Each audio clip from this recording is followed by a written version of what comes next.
ఓం శాంతి. ఈరోజు Murali date 16 April 2025. బాబా చెప్తున్నారు, మధురమైన పిల్లలు, నా మనస్సు ఒక్క బాబా పైననే ఉందా లేక ఇతర రక్త సంబంధాలపై ఉందా అని మీ స్థితిని పరిశీలించుకోండి. ప్రశ్న: మీ కళ్యాణం చేసుకునేందుకు ప్రతిరోజు ఏ 2 విషయాలపై లెక్కాచారాన్ని చూసుకోవాలి? జవాబు: మీ యోగము మరియు నడవడికల లెక్కాచారాన్ని ప్రతిరోజు పరిశీలించుకోండి. ఏ డిస్సర్వీస్ చేయలేదు కదా? నేను తండ్రిని ఎంత సమయం స్మృతి చేస్తున్నాను? నా సమయాన్ని ఏ విధంగా సఫలం చేసుకుంటున్నాను? ఇతరులను చూడటం లేదు కదా? ఎవరి నామరూపాలలో నా మనసు చిక్కుకోలేదు కదా అని సదా మీ హృదయాన్ని ప్రశ్నించుకోండి. పాట: ముఖము చూసుకో. ఓం శాంతి. ఈ మాటలు ఎవరన్నారు? అనంతమైన తండ్రి ఆత్మలకు, ఓ ఆత్మల్లారా అని చెప్తున్నారు. ప్రాణి అనగా ఆత్మ. ఆత్మ వెళ్ళిపోతే ప్రాణం పోయినట్లే అని అంటారు కదా. ఇప్పుడు తండ్రి మీ సన్ముఖంలో కూర్చుని అర్థం చేయిస్తున్నారు. ఓ ఆత్మల్లారా, కేవలం ఈ ఒక్క జన్మనే చూడకండి, కానీ మీరు తమో ప్రధానమైనప్పటి నుండి మెట్లు క్రిందకి దిగుతూ పతితమైపోయారు కనుక తప్పకుండా పాపం చేసి ఉంటారు. ఇది అర్థం చేసుకునే విషయం. ఎన్ని జన్మాంతరాల పాపం తలపై ఉందో ఎలా తెలియాలి? నా యోగం ఎంత ఉంది, ఎంతసేపు చేస్తున్నాను అని స్వయాన్ని పరిశీలించుకోండి. తండ్రితో యోగం ఎంత బాగుంటుందో అంత వికర్మలు వినాశనమవుతాయి.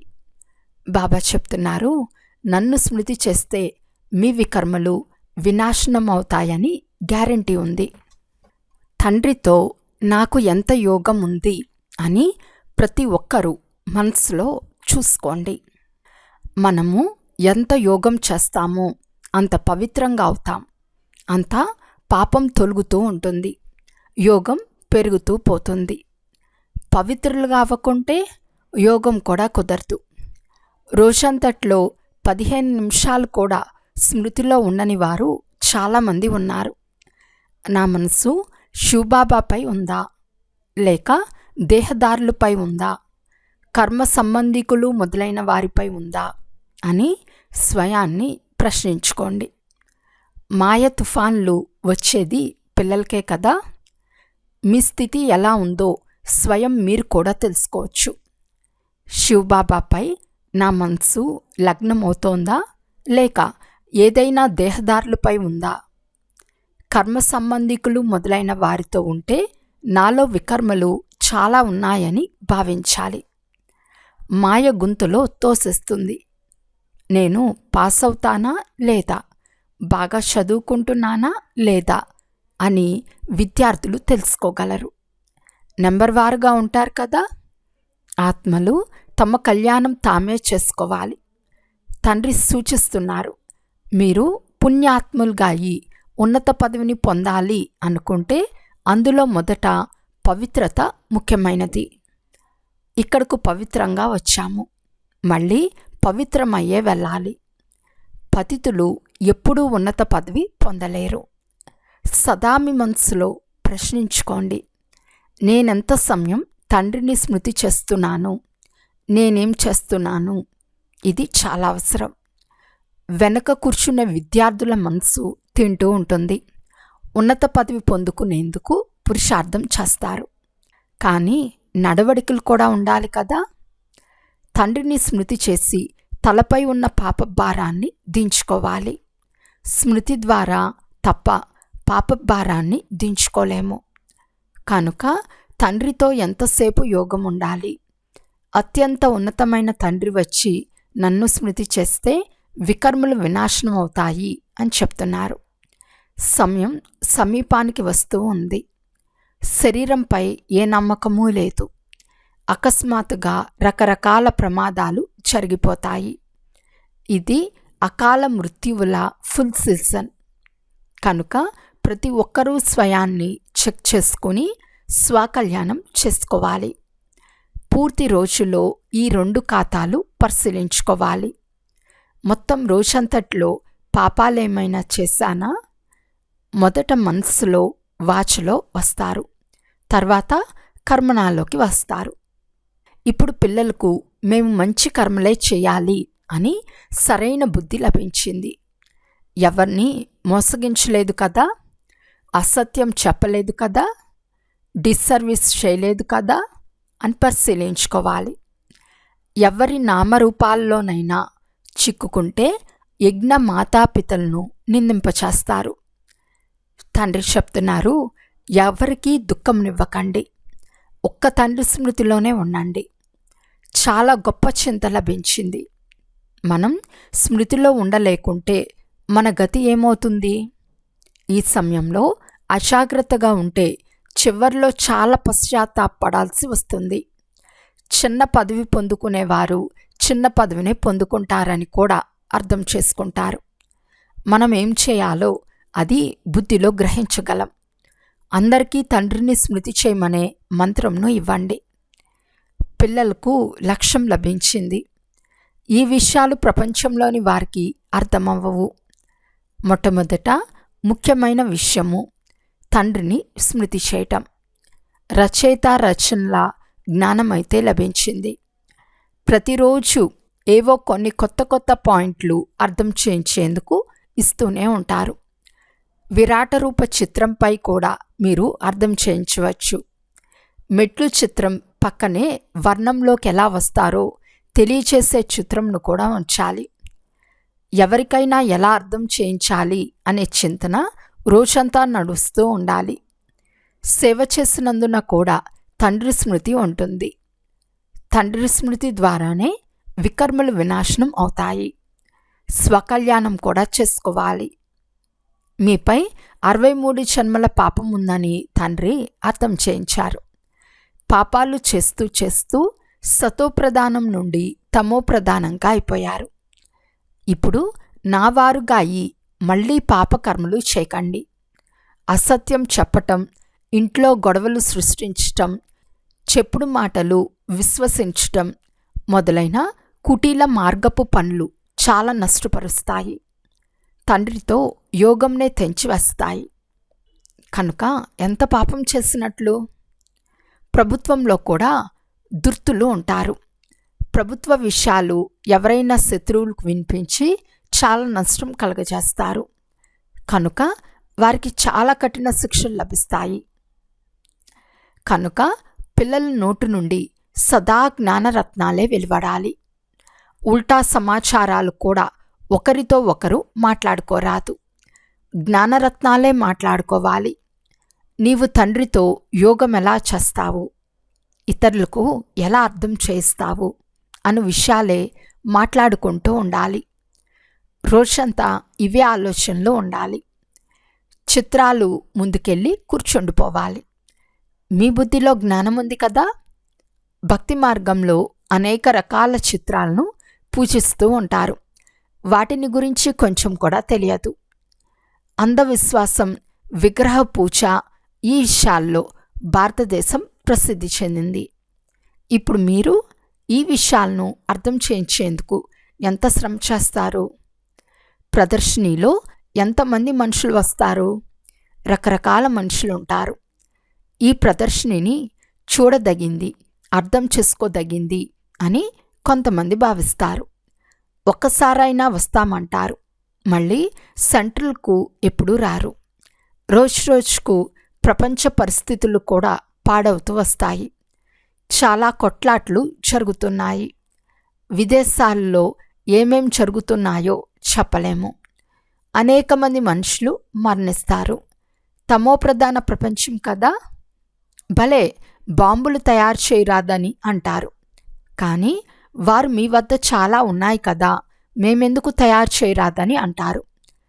మేము తయారు చేయకుంటే మీ బానిసలుగా ఉండవలసి వస్తుందని అంటారు. ఏ ఏ మాటలు సలహాలు వెలువడతాయో అవన్నీ వినాశనం కొరకే. వినాశనమేమో తప్పక జరిగే తీరుతుంది. శంకరుడు ప్రేరేపిస్తాడని అంటారు, కానీ ఇందులో ప్రేరణ మొదలైన విషయాలు లేనేలేవు. మనకు డ్రామాపై నిశ్చయం ఉంది. మాయ చాలా తీవ్రంగా ఉంది. నా పిల్లలను కూడా వికారాలలోకి తోసేస్తుంది. దేహంపై ప్రీతి ఉంచుకోకండి, నామరూపాలలో చిక్కుకోకండి అని తండ్రి ఎంతగానో అర్థం చేయిస్తారు. అయితే మాయ కూడా ఎంత తమోప్రధానంగా ఉంది అంటే దేహంలో చిక్కుకునేలా చేస్తుంది. ముక్కు పట్టుకుని ఊపిరాడకుండా చేసేస్తుంది. పట్టుకున్నట్లు తెలియనే తెలియదు. శ్రీమతంను అనుసరించమని తండ్రి ఎంతగా అర్థం చేయించినా అనుసరించరు. రావణుని మతం వెంటనే బుద్ధిలోకి వచ్చేస్తుంది. రావణుడు జైలు నుండి వదలడు. తండ్రి చెప్తున్నారు, స్వయాన్ని ఆత్మగా భావించి నన్ను స్మృతి చేయండి. ఎంత మాత్రం చేస్తే చాలు, చేరుకున్నట్లే. అర్ధకల్పం నుండి బాధపడుతున్న రోగం నుండి మనం ముక్తులైపోతాము. అక్కడ నిరోగిగా శరీరం ఉంటుంది. ఇక్కడ శరీరానికి అనేక రోగాలున్నాయి. ఇది రౌరవ నరకం కదా. భలే, వారు గరుడ పురాణం చదువుతారు, కానీ చదివేవారికి గాని వినేవారికి గాని ఏమాత్రం అర్థం కాదు.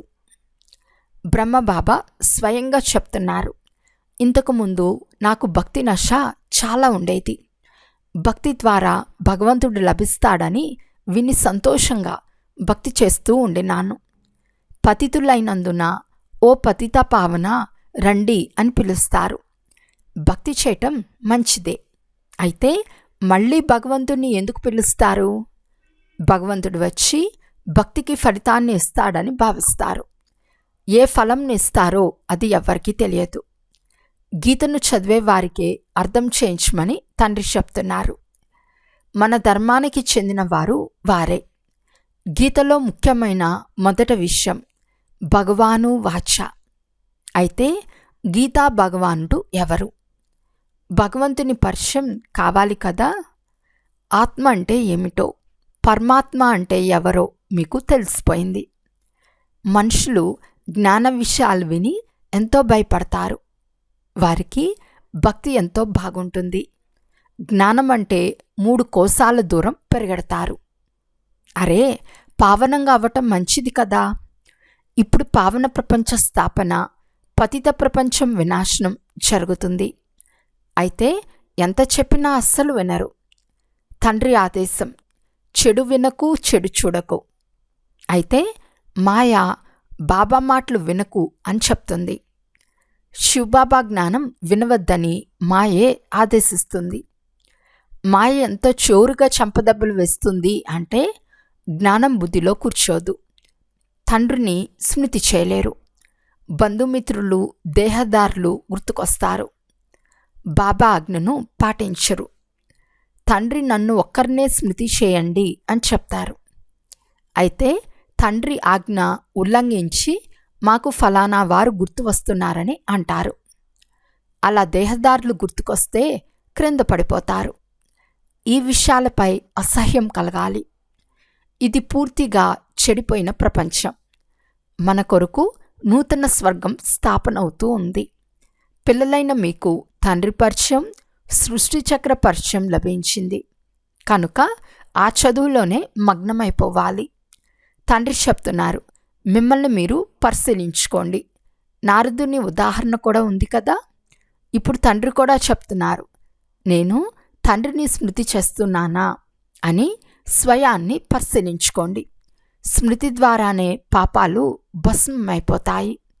ఎటువంటి పరిస్థితుల్లోనైనా శివబాబానే స్మృతి చేయాలి. ఇతరులెవ్వరిపైనా ప్రీతి ఉంచరాదు.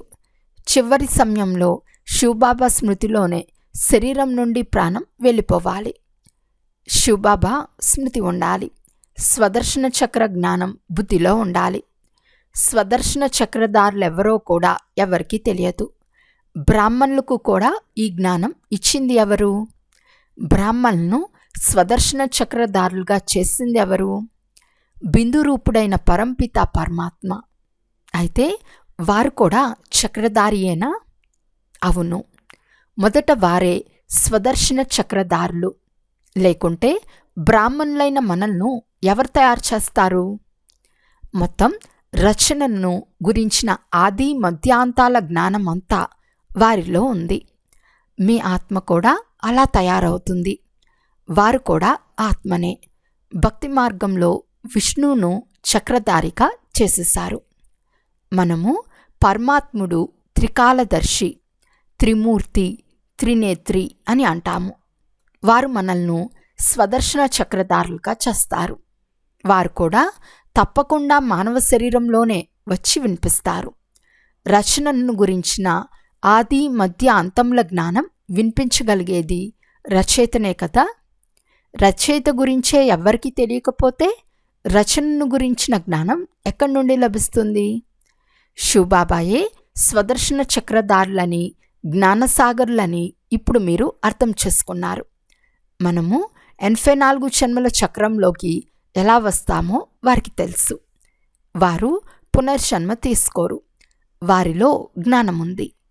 ఆ జ్ఞానాన్ని మనకు వినిపిస్తారు. కనుక మొదట స్వదర్శన చక్రధారి శివబాబాయే. వారే మనల్ని స్వదర్శన చక్రధారులుగా చేస్తారు. వారు పతిత పావనులు కనుక మనల్ని పావనంగా చేస్తారు. రచయిత కూడా వారే. తండ్రికి పిల్లల జీవితమంతా తెలుసు కదా. శివబాబా బ్రహ్మ ద్వారా స్థాపన చేయిస్తారు. చేయించేవారు కదా. మీరు కూడా నేర్చుకుని నేర్పించండి. తండ్రి మనల్ని చదివించి ఇతరులు కూడా చదివించమని చెప్తారు. కనుక మిమ్మల్ని శివబాబాయే స్వదర్శన చక్రధారులుగా చేస్తారు. నా వద్ద సృష్టి చక్ర జ్ఞానం ఉంది, అందుకే నేను మీకు వినిపిస్తున్నానని అంటున్నారు. కనుక 84 జన్మలు ఎలా తీసుకుంటారో ఆ కథ అంతా మీ బుద్ధిలో ఉండాలి. ఇది మీ బుద్ధిలో ఉన్న చక్రవర్తి రాజులుగా అవ్వగలరు. ఇది జ్ఞానం. అయితే పాపాలు యోగం ద్వారానే తొలగిపోతాయి. రోజంతటి లెక్కాచారాన్ని తీయండి. స్మృతి చేయకుంటే లెక్కాచారం ఏముంటుంది? రోజంతట్లో ఏమేం చేశారో మీకు గుర్తుంటుంది కదా. ఎన్ని శాస్త్రాలు చదివారో, ఎంత పుణ్యం చేశారో లెక్కాచారం అంతా రాసే మనుషులు కూడా ఉంటారు. అయితే మీరు ఎంత సమయం స్మృతి చేశారు, ఎంత సంతోషంగా తండ్రి పరిచయం ఇచ్చారు అని మీరంటారు. తండ్రి ద్వారా ఏ పాయింట్లు లభించాయో వాటిని క్షణక్షణం మంతనం చేయండి. లభించిన జ్ఞానాన్ని మీ బుద్ధిలో గుర్తుంచుకోండి. ప్రతిరోజు మురళి చదవండి. అది కూడా చాలా మంచిది. మురళిలోని పాయింట్లను మాటి మాటికి మంతనం చేయండి. ఇక్కడ ఉన్నవారి కంటే విదేశాల్లో ఉన్నవారు ఎక్కువగా స్మృతి చేస్తారు. చాలామంది బంధనంలో ఉన్నారు. వారు బాబాను కూడా ఎప్పుడు చూడలేదు. అయితే ఎంత స్మృతి చేస్తారంటే వారికి సదా నష ఎక్కి ఉంటుంది. ఇంట్లో ఉండగానే సాక్షాత్కారం అవుతుంది, లేక వింటూ వింటూ అనుకోకుండానే నిశ్చయమైపోతుంది. కనుక తండ్రి చెప్తున్నారు, మేము ఎంత ఉన్నత పదవి పొందుకుంటాము, మా నడవడిక ఎలా ఉంది అని లోపల చెక్ చేసుకుంటూ ఉండండి. ఆహార పానీయాల విషయాలలో ఎలాంటి లోపము, అత్యాశ లేదు కదా. ఏ అలవాటు ఉండరాదు. ముఖ్యమైనది అవ్యభిచారి స్మృతిలో ఉండటం. నేను ఎవరిని స్మృతి చేస్తున్నాను, ఎంత సమయం ఇతరులను స్మృతి చేస్తున్నాను అని ప్రశ్నించుకోండి. జ్ఞానం కూడా ధారణ చేయాలి. పాపాలు కూడా కట్ అవ్వాలి. కొంతమంది ఎంత పాపం చేశారు అంటే చెప్పలేం. భగవంతుడు ఈ పని చేయమని చెప్తారు, కానీ మేము పరవశమై ఉన్నామని, అనగా మాయకు వశమై ఉన్నాము అని అంటారు. అలాగే మాయవశంలోనే ఉండండి. మీరు శ్రీమతంను అనుసరించాలా లేక మన్మతంనా? ఈ స్థితిలో మేము ఎంతవరకు పాస్ అవుతాము, ఏ పదవిని పొందుకుంటాము అని పరిశీలించుకోవాలి. 21 జన్మలు నష్టపోతారు. కర్మాతీత స్థితి వచ్చినప్పుడు దేహాభిమానం అనే పేరే ఉండదు. అందుకే దేహీ అభిమానులుగా అవ్వండని చెప్పటం జరుగుతుంది. అచ్చా, మధురాతి మధురమైన అపురూపమైన పిల్లలకు మాతాపిత బాప్దాదాల ప్రియ స్మృతులు మరియు గుడ్ మార్నింగ్. ఆత్మీక పిల్లలకు ఆత్మీక తండ్రి నమస్తే.